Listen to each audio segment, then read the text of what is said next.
Sorry,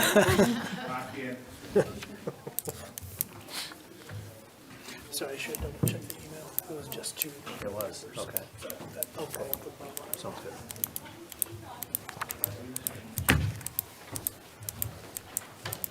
Hi, Sarah.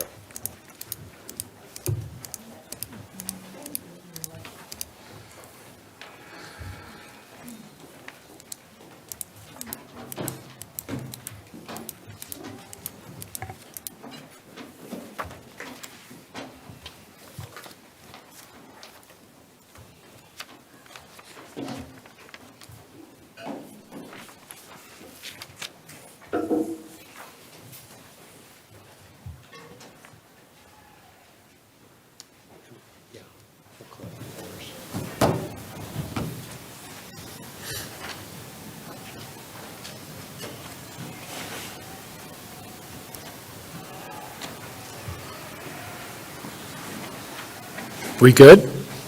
Thanks, Kurt. All right, we're back in open session. I want to remind everyone, our mission is to encourage everyone to see and be their personal best through successful learning experiences. Become your best.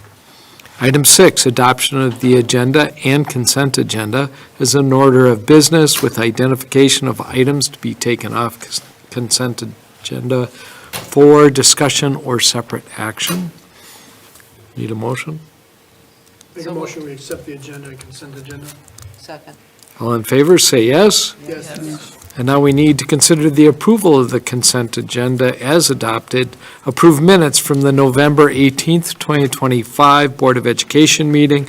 Approve financial report for the period of July 1, 2025 through November 30th of 2025. And approve bills for the period of November 1 through November 30th of 2025 in the amount of $2,425,290, $290.77.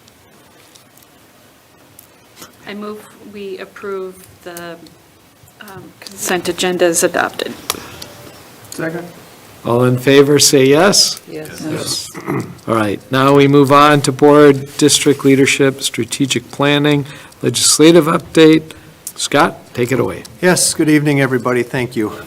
Yesterday, we had a chance to meet in Sheboygan, district superintendents and local legislators, business managers. Not a lot of updates since the last time they met. Lindy Brill with the 27th reported that the Education Committee has not met since they last did in November. They'll be meeting again in January. Sounds like January, February, March are some heavier months for them. Joe Sheehan of the 26th echoed the same thing that Lindy did. He's also part of the Education Committee and a staunch advocate. He did make a comment. He's continuing to strive for transparency and a level playing field regarding the voucher program, transparency on our property tax bills and things like that. And so he's continuing to work on that. Devin Lemahieu, Senate District 9, reported that the Senate was on the floor in November.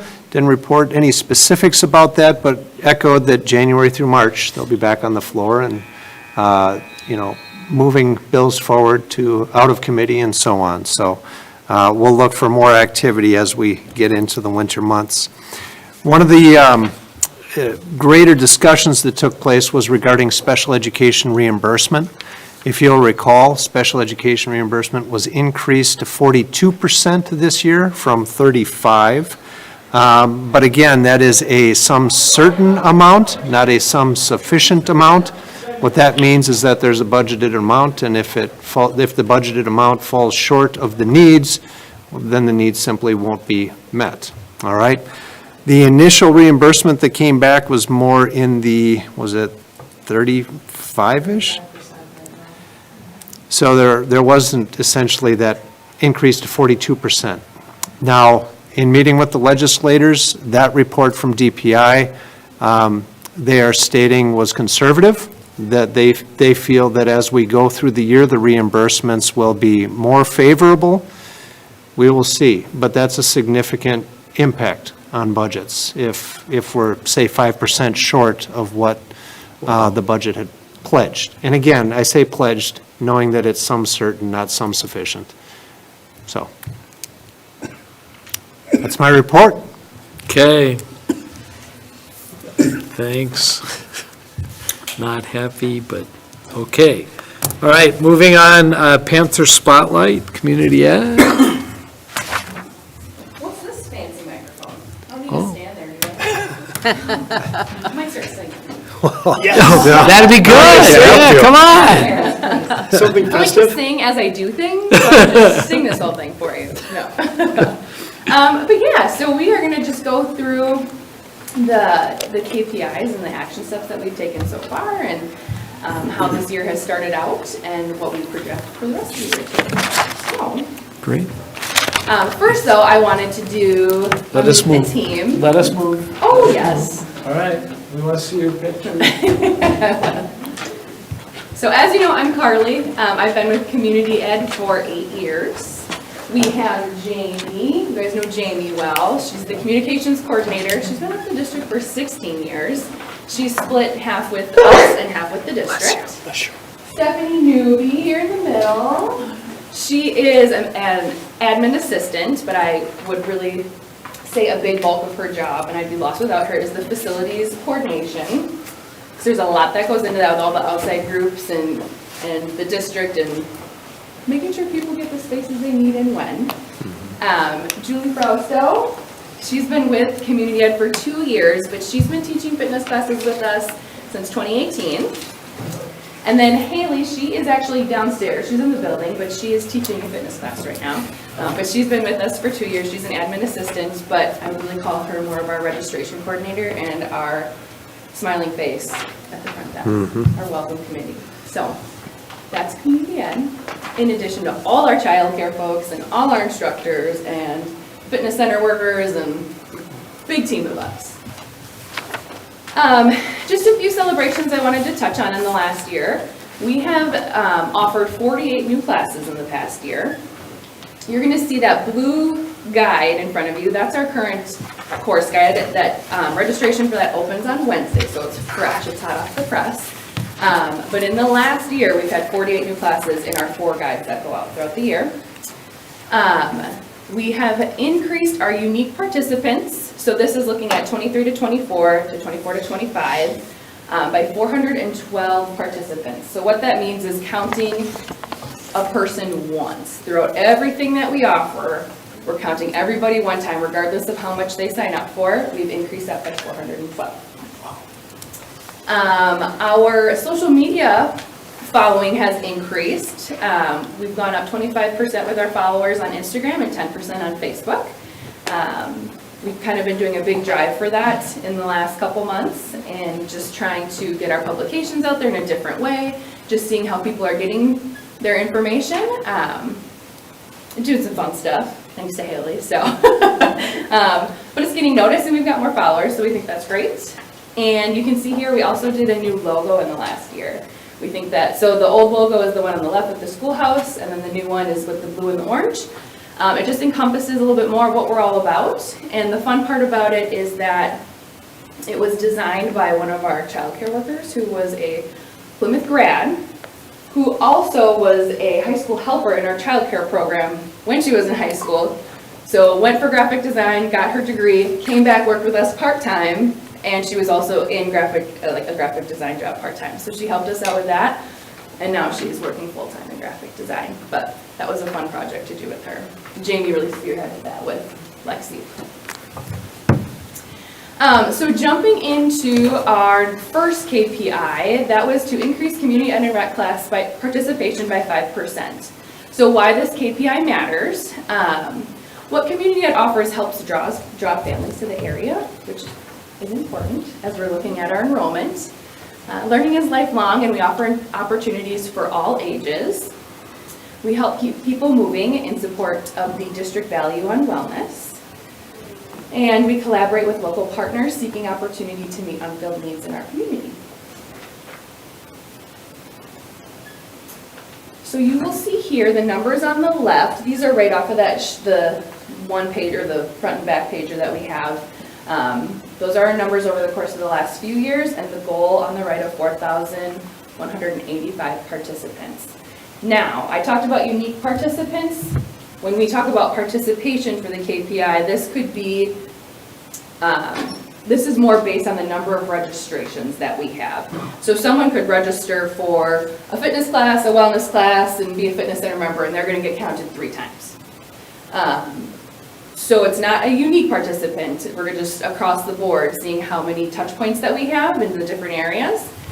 And this number also excludes daycare and middle school sports and activities because those are 2 separate KPI measurements. So just wanted to refresh that piece of it. And then we pull all this data from our MyRec registration system. It keeps our numbers really nice for us. So our action plan, what have we already done? So far this year, we have partnered with Amy and Scott in the district and offered free fitness center memberships for permanent faculty and staff in the district. We have provided staff with the senior discount price on our classes that have it. So that's usually our fitness and aquatics and maybe a couple other ones that are in there. But just to show appreciation, and we want them to be in our classes, and I know sometimes it's hard because staff are like, oh, sometimes I just want to do something without being, like on my own, but I think this really drives that community piece, and that those that are involved with us really enjoy it, and we love to see them in our classes. So we've expanded our hall walking for the entire length of the school year. It used to be November through April-ish, depending on what the weather was, but we've expanded it through the course of the year. It hasn't brought in a whole lot of numbers, but a few. And it just really helps with like our senior citizens that don't like the unevenness of the sidewalks and things like that. So it's really catering to those that need it, and they really appreciate it. And then Jamie has always done this, but we continue to provide flyers at classes and events like concerts and things like that to show people what we're doing and encourage them to come back. So what we intend to do moving forward, we've kind of narrowed it down. We always offer new classes each session, but we want to stick to the window of 8 to 12. We don't want to overwhelm people and be like, oh, I want to take all these classes, because that's what everybody says, right? So it gives them the opportunity to try more new and not be as overwhelming, but still putting a lot of fresh stuff out there that people are wanting to jump on and different skills to learn. We are working on creating a Refer a Friend program. So our loyal participants, if they're bringing in new people for the first time, we want to give them a little kickback as a thanks. But bringing in new faces, we want to highlight those participants that are encouraging others. And then we are in the works of creating a coupon for 50% off of their first community ed and rec class. That's going to go to like the new builds and the welcome wagon or the new delay. Well, I don't think it's called welcome wagon, but the welcome committee. Welcome service. Just so that we're getting our name out there to new families or people that are new to the area, and they'll have a guide that goes with it too, and working on that to have some fresh touch points.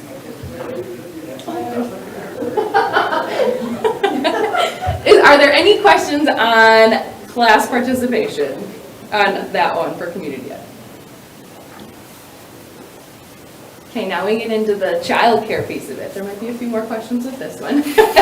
But the goal for this was to increase the total number of children served within our child care program by about 6%. That number came to be, and that idea was because, remember, we were expanding our Mulberry Bush child care program, so we were hoping that there would be increase in numbers anyways. And then the other goal, or on top of that, was to hit 100% capacity for each of the Mulberry Bush classrooms. So why this KPI matters, I think we've talked about that a number of times, but having an excellent child care program can draw families to the area. On-site child care helps with staff recruitment and retention. Children who begin with us early tend to stay with us through graduation. And part-time child care options are a big draw for families that may not need full-time care. We are very flexible and accommodating with schedules, and that's a big draw for our program. Because some people, whether you're there full-time or not at different places, you're still paying the full-time, and that reserves your spot. So we really try to work with families. As a refresher, those are our numbers on the left from the last few years, and the goal is 342 students or children. As a reminder, the overall 6% increase was for all of our childcare program, though, not just Mulberry Bush. The 100% capacity is for the Mulberry Bush program only. So what have we already done? We did start in September with adding that extra classroom. So we broke it up. We have the infant room now that is 0 to 2. We have a 2-year-old room and a preschool room or a 3-year-old room. I'm happy to report that we are now serving 21 children ages 2 to 3 compared to 16 last year. That was the biggest need on our wait list, was that age group. So we've been able to actually accommodate those families that have been on our wait list, and the only families at this time that are on that list are babies that aren't born yet, so it's great. So we're really excited about that. What we intend to keep doing is hiring additional staff. We have added a few more staff members since August. The biggest challenge with hiring is balancing new hires with children coming into the program. Because it's a part-time position, we can only offer up to 29 hours. We don't want to necessarily hire everyone now without, like, knowing that babies are coming. You can't hire now because you don't necessarily have those hours set right now. So it's just a balancing act of when the best time is to bring those new staff in, and providing them with enough hours. So, and to give you the numbers below, so our baby room, that's again the infant to 2, we have 6 children in there right now, but we're gonna have another one coming in like a month, and then the other one will be coming in May, so we'll be up to 8. The toddler room, so the 2-year-old, there's 9 children in that class. We do actually have 3 spots available with our current staff. We could accommodate 3 more children. And then the preschool room, the 3-year-olds, that has 12 children. We are at capacity with the staff that we have. If we were to get one more full-time child, just for an example to kind of show you what staffing is like, one more full-time child, full-time care, we would need 2 more part-time staff members. So for every staff member that the ratios call for, we really need to hire 2 because of the hours that we can offer. So if it says 1 full-time staff, then we need 2. So like the baby room, for example, if it were at full capacity, could have 12. I believe, then we would need 6 staff members.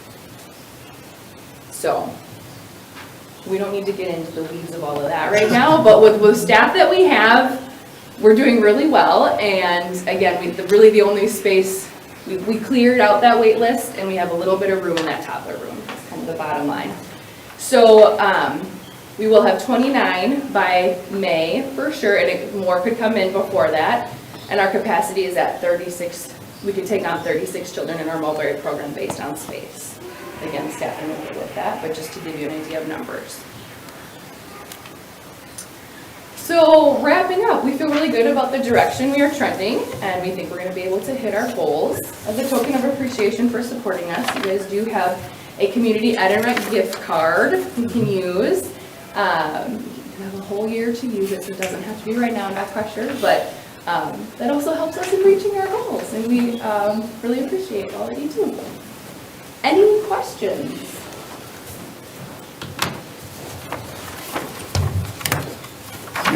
Maybe I missed along the way, but I remember with the childcare, one of the screenshots was the KPI goal. Where did we get to on our goal? Did we get to 6% or? I mean, we still have the rest of the year. Okay, So we won't actually have that number to report out on until, okay. I mean, we go year round, so we don't really have a hard stop per se, but children roll up in rooms in June and sometimes mid-year, depending on their age and their birthday in the Mulberry age. Okay. When we meet every July, we'll review all of our KPIs, and that's the finish line. Perfect. So this is more just an update on what we've been able to Okay. do with the I expansion. don't know, my mind saw the KPI, I'm like, oh good, we'll see where we're at now. I mean, we're getting there, we're working on it. They're on track. So Correct. the 6% would be how many children, sort of thing? Do you have that?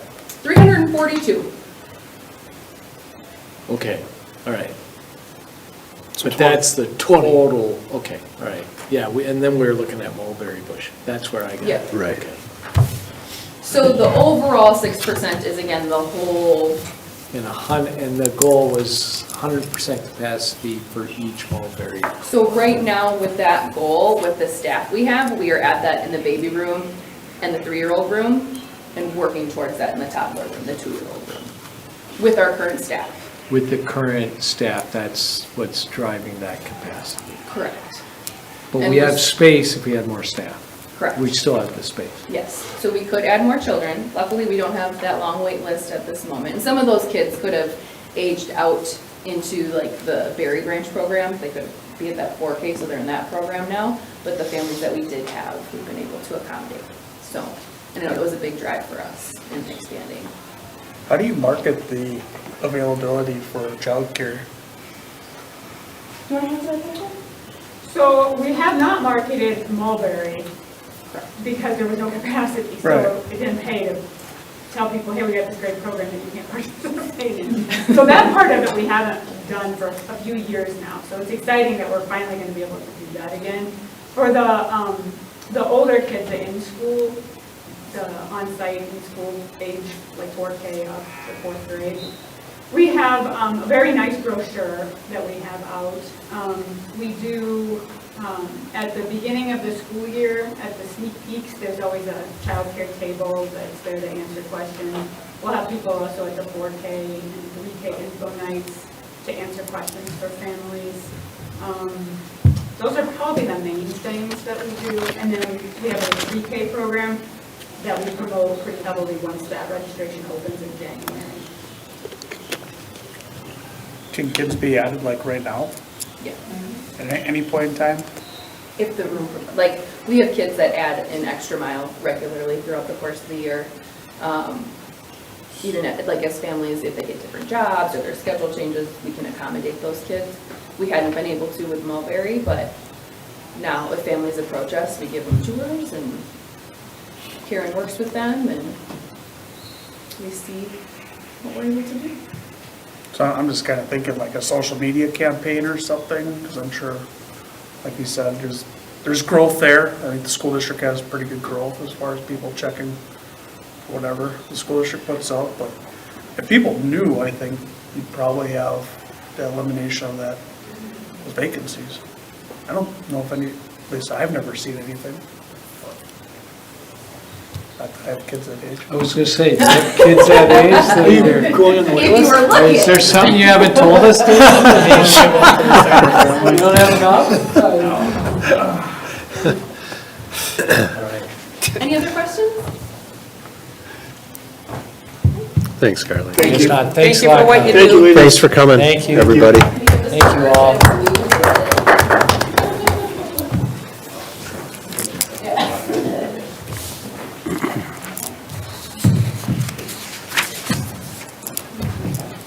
All right, so now I need a motion to consider or to approve the Plymouth School District Safety Plan that we discussed in closed session, right?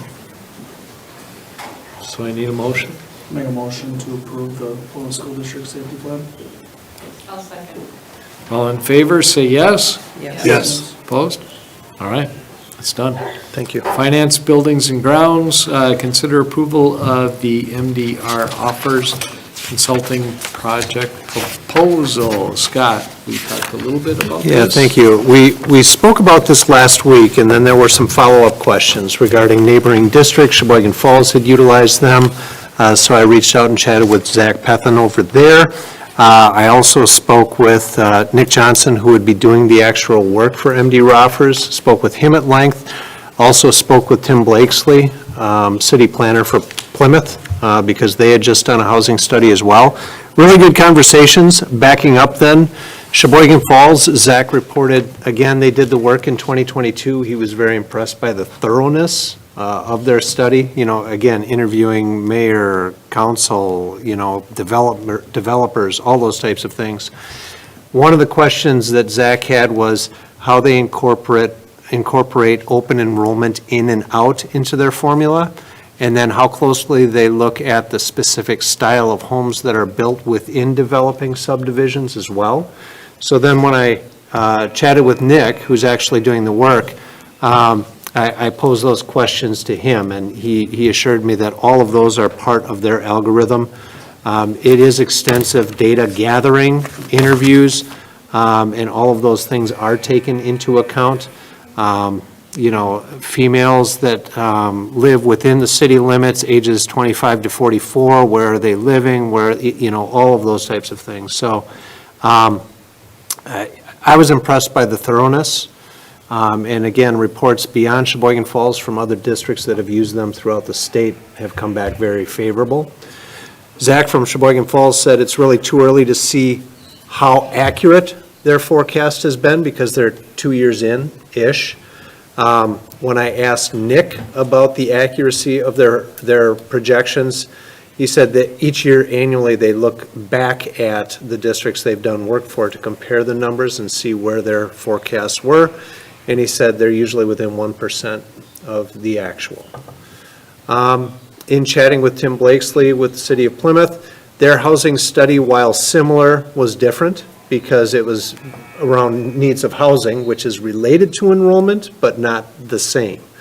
They used a completely different party for that. He certainly indicated any data that they have from their findings, they'd be happy to share. Tim will be interviewed by Nick and their team if we decide to go this route, if the board chooses to go this route. So that communication will be tight because there's a lot of information that goes into it. So I think that checks the boxes as to the initial questions that the board had. Now, we can also entertain tweaking the proposal if there are certain aspects that the board would look at and say, you know, we really don't think we see this as being relevant or this is a need. We could take things out and they would adjust the proposal. The proposal that he provided to us is the all-comprehensive proposal and would give us ample data for our decision-making. So when you say we could modify it, are you saying that we could look at, oh wait, we don't want them to do task 5 or 7? Right. Is that what you're saying? Okay. Right. Thank you.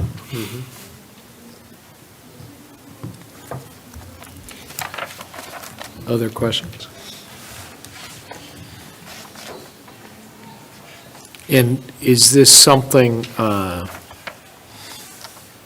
mean, the timeline on it, if we cut them loose and like when do we need to get going on it? And Their work would begin in June, according to, you know, the work they have lined up, and it would be June through September. It's usually a 4-month process. And then September, October is when Nick and his team would present their findings to the board and provide all of the hard copy of the, you know, all the findings that they had.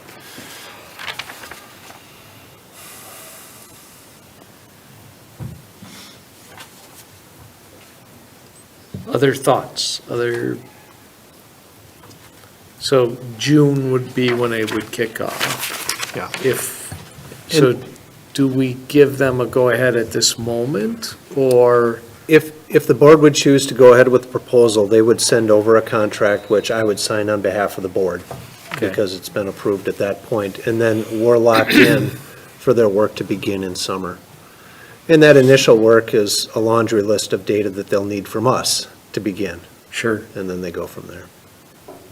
And they're able to take in consideration the new developments that are happening on this side of town. And they will talk to the developers and again, city planners and what have you to know how many units, but also the timeline for those units, style of home. Do we have a place in our current budget where we could see this coming from, or is this something that we'd have to look? We're just gonna add it into next year's budget.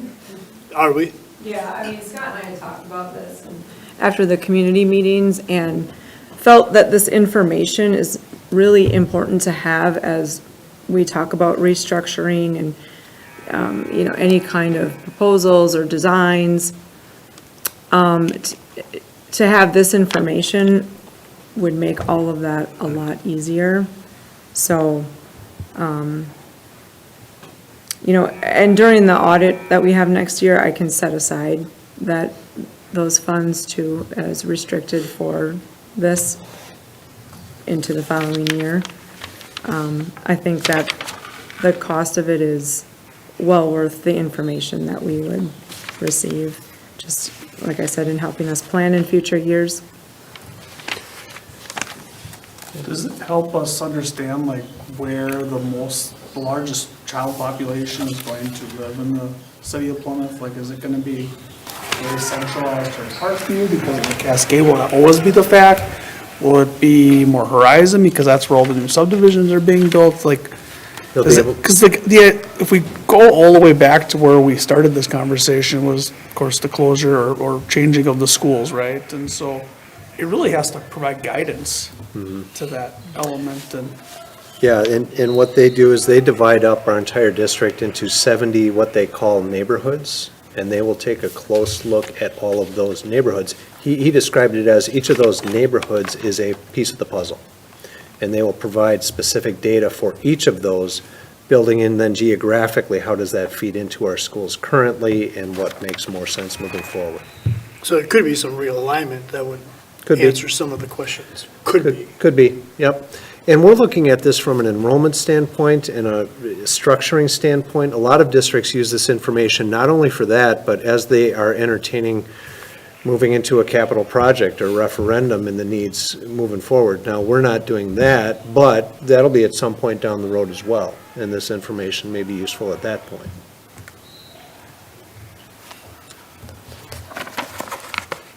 Because how far out did they project? I'm sorry. 2040, 15 years. Wow. All right, I can't buy that. No one can project that far. Can we save money if they only project? Prorated. We get our money back. Best guess. They're like the weatherman. They get the Right. weather wrong. Right. Yeah, do we get money back? And in the conversation, Scott, you had with people that have done this work, I mean, they believe it's a good investment. I mean, Critical as that foundational piece. And I've spoken with, different districts, superintendents who have since retired and been through multiple capital projects, and the name that you keep hearing when you talk about this type of work is MD Roffers out of Madison. so, do we move forward on this? I mean, if we don't, the question is how we're going to get our answers. Right, So- that's exactly right. Yeah, I mean, when families are asking, why are you changing things? Right. We have to have the data to back that up. This is probably going to be at least the most accurate data that we would be able to get.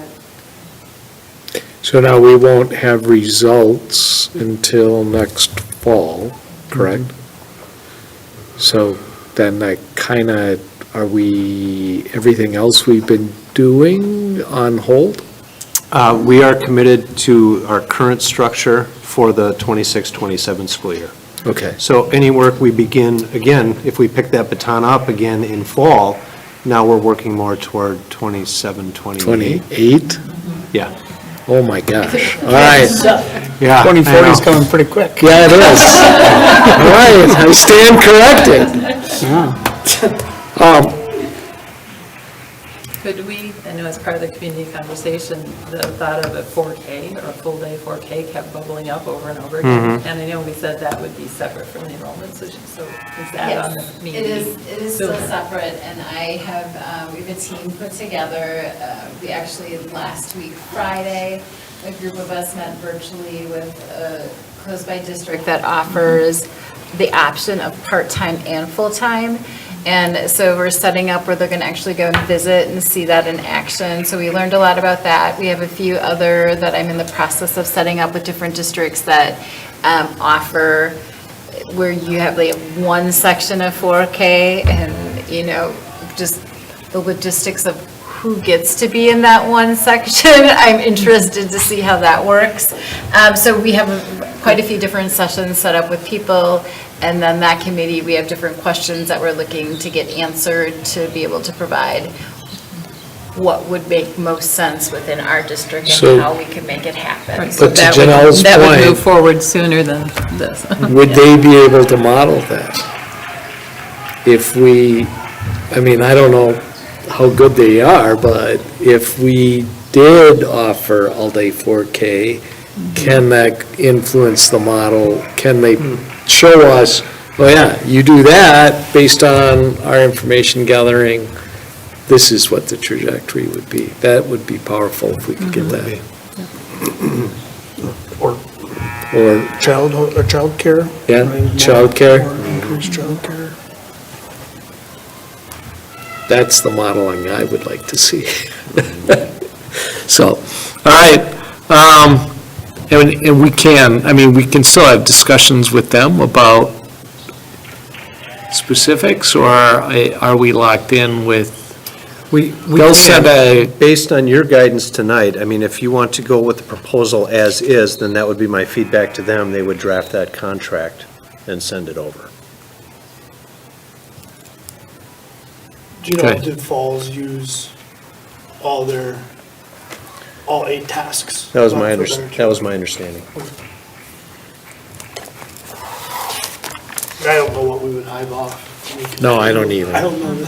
I'd add on Oh, if yeah, anything, right. so, yeah. All right. So if we want to move forward, I need a motion to approve the consulting project proposal and have Scott continue with getting the contract going. Make a motion that we accept the approval of MD Roffer's consulting project proposal. I'll second. Is there any more discussion? All in favor, say yes. Yes. Yes. Opposed? All right, Scott, Got it. Thank you, everybody. thank you. Now, we need to consider the approval of the changes to the updated adopted budget for the 2025-2026 school year. Amy, we just did it. This is just a formality thing. DPI they change accounting codes all the time. Okay. And they changed some function codes for special ed. So I had to move $43,000 from one function code to the next in the budget, and you have to approve that move. Even though it won't accept the other code anyway. All right. So, need a motion for this change? Second? All in favor, say yes. Yes. All right, make the change. Thanks. All right, now we should consider gifts and corresponding budget adjustments. Scott? Yeah, thank you. We have one this evening for the board to consider, an anonymous donation of $2,000 for girls softball. Wow, that's great, anonymous. Yes. All right, Make a motion that we accept the anonymous gift of $2,000 for the girls softball team. I'll second that. all in favor, say yes. Yes. Yes, and thank you to that anonymous donor. Very generous. Academic Pillar of Excellence, consider approval of the Plymouth High School coursework proposal. Mr. Brandel. Prior to that, I just want to report that Victory Panther today was in a very important race with Nutty the Squirrel at Nut Hill, and Victory Panther won. So I'm very excited about that, so that was good stuff. People from Nut Hill asked if Victory Panther, we had a senior student who was really, really fast. He decided that he was going to do his Devin Miller, went down and went, so he won the first race on Nut Hill, so pretty excited. Wow! So, Now that's news. All right. hot off the presses. Just happened tonight. Okay, back to our academic pillars. So I talked about this last Monday, a few changes. The major one is our English 3, which we're combining 2 classes into one, so that way it was on the same path of English 1, English 2, freshman, sophomore. Junior year would be English 3 and advanced English 3. That we had more time for the ACT prep and just had students on that path. Next, we had a couple classes that we had to change the ending of it, so the TC was transcripted credit, which means students are able to earn college credit. We added that to a couple classes because the teachers met the qualifications, and then we had to take it away from some when teachers retired and make them AP, so students will have to pass the AP test, which is extremely difficult, in order to get those college credits. So those are the changes for this year to the ACP guide. All right. So we need a motion to approve those changes. Make a motion to approve the coursework proposal? Second. All in favor, say yes? Yes. Yes. Thanks, Joe. Awesome, thank you. Where are we at? 13, consider approval of 2026, 2027 school year calendar. Amy? Yeah, we reviewed this at the committee of the whole meeting. If there's no questions, we haven't made any changes, pretty run-of-the-mill calendar next year. All right, So, we need a motion to approve the run-of-the-mill calendar. Second. All in favor, say yes? Yes. Opposed? All right. Thank you. And now we move to public participation. Yes, no? No? No, sorry. All right. Board liaison reports, Sally, community ed. Community Ed, the winter session is about ready to begin with registration. There are 48 classes for the winter session with Community Ed, 7 are new. People can go to MyRec online, and the registration starts tomorrow at 11 a.m. A couple of the new ones are line dancing, Happy Healthy Hearts, an intro to French pasta, fresh pasta. French pasta. That's where I find my pasta. They also have child swim lessons, there's a family rock climbing, and then free movies, February 4th and March 18th. Just go online and check them out and register or call to let them know that you want to be part of it. And that's it. All right, thank you. Foundation? Yep, the Janelle. foundation does not meet in December, but I wanted to say thank you that I follow, again, Education Foundation, they have a Facebook page and all that too. So today they posted that they're thankful to the Walmart store in Sheboygan South for selecting the Plymouth Education Foundation for a $500 Spark Good grant to purchase tissue for our Plymouth schools. So our schools have been restocked with tissues, thanks to the Education Foundation and Plymouth South. Wow. Or Sheboygan, Walmart South. That's great. Good things, thank you. Thanks, Janelle. Family Resource Center, Kevin? December is pretty quiet at the Family Resource Center, too. They have their regular programs starting in January, Tiny Tots, or continuing in January, Tiny Tots Playgroup, January 8th, Bring Your Own Baby, January 13th, and the Biddy Book Club, January 20th. They also have a winter night walk on January 15th, and that is it's held on the Born to Learn Trail at Generations, and their families will create their own glowing lantern and then place them along the snowy path to light the way. And that, again, is January 15th, 4:30 to 5:30 at Generations. It's free, but you have to register online. All right, thank you, Kathy. Yep. Moving on to personnel. Scott?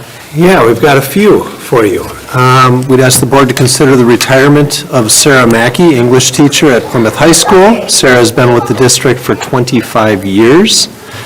To consider a 100% contract for Desiree Dorsey to be an art teacher at the elementary schools. Desiree received her bachelor's degree from the University of Wisconsin-Whitewater. This will be Desiree's first year of teaching. I'll also add that she spent the first semester interning with us at high school and throughout the system, so great experience there. And to consider a 100% contract for Haley Wagner to be the family and consumer science teacher at the Plymouth High School. Haley was hired with a limited-term contract at the start of the 25-26 school year. This is Haley's first year of teaching. She's been doing a great job. Great.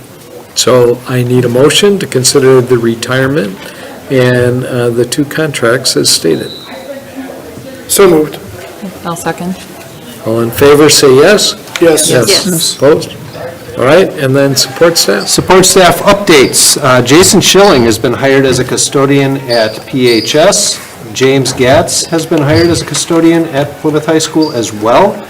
And Angela Gelzer, teacher aide at Horizon Elementary School, has submitted her resignation. Angela has been with the school district for 7 years. Great, thank you. President's report, I've really nothing to report, just very thankful every time I walk in the doors of this building to see all that is going on. The other day, a number of us were at a different meeting and we popped our heads in a grade school concert. It's great to see the kids singing, parents laughing, the staff members helping out.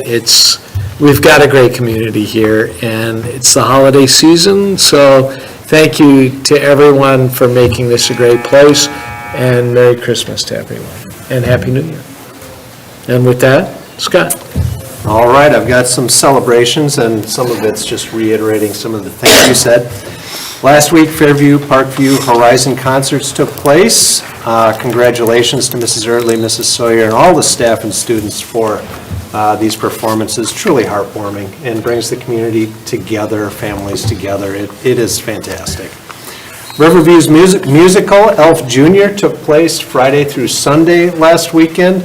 Congrats to Zach Stern, and the entire cast and crew at Riverview. A lot of participation. There were, I believe, 60 students that participated in this. It was fantastic. So thank you to all of them. Carmindy Miller and Sophie Gamini, is that right? Gamini, thank you. Placed in the top 5 for the Battle of the Brats Pro Start Skills Challenge. Connie had sent a picture along with the email.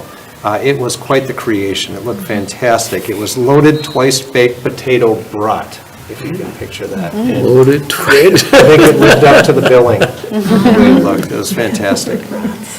8th graders visited the high school last Friday. It's one of those transition pieces that frankly is wonderful for our 8th graders to see all the opportunities that they have here. But it's also an opportunity for leadership from our high school kids as well. So that's wonderful. Great job by the staff on that. Congrats to Cody Wisman and the PHS band for wonderful winter band concert. And congratulations to Haley Hamer, PHS senior, for spearheading Peers for Peers Blankets of Love blanket drive this year. Governor Evers very quietly swung in this morning at 11:30 and donated a whole bunch of blankets. He did that last year as well. Oh, no kidding. So it was very neat, and he prefers to be under the radar, and it was just very kind of him. Those are the celebrations I have. A lot to be thankful for. Absolutely. Let me just say one thing, that how much the staff really appreciates that Thanksgiving meal right before the holiday, and all of the people who really, are just grateful for that meal. And this year, Scott and Denal took the opportunity to deliver all of the meals to the school district, which was really nice. Wow, that's great. Thank you. Katrina was out of the office enjoying some sunshine in Florida at the time. She was texting me throughout that morning to ensure that we didn't forget something. You do it right. Yeah. Not easy to live up to that. Did you get the rolls? Yeah, not easy. No, but they really, truly are grateful. That's, something like, it was mac and cheese and pulled pork and salad, but, it's one less thing that they had to think about that morning to pack a lunch or what they're going to do, and they appreciate it. Yeah. Yeah, we appreciate them, obviously. So, I almost omitted my upcoming events. Riverview Band concert taking place in 16 minutes. 16 minutes. 5th grade general music concert, also at 7 o'clock. That's on the 18th at Riverview. And just a reminder, winter break, December 24th through January 4th. It'll be a little quieter around these parts. Students and staff returning on January 5th. And just to echo Bob's sentiments, just happy holidays to everybody. Thank you for all that our staff, our families, the board does for our kids in this community. Just very grateful. So have a wonderful holiday season. Yes. And with that, Need a motion to adjourn. Make a motion to adjourn? Second. All in favor, say yes. Yes. Yes, this meeting is adjourned. Again, Merry Christmas. And Happy New Year. Yes, sir. I know that this is a wonderful holiday season for you, and maybe I said this last year as well. I also know that this is a very busy season for you as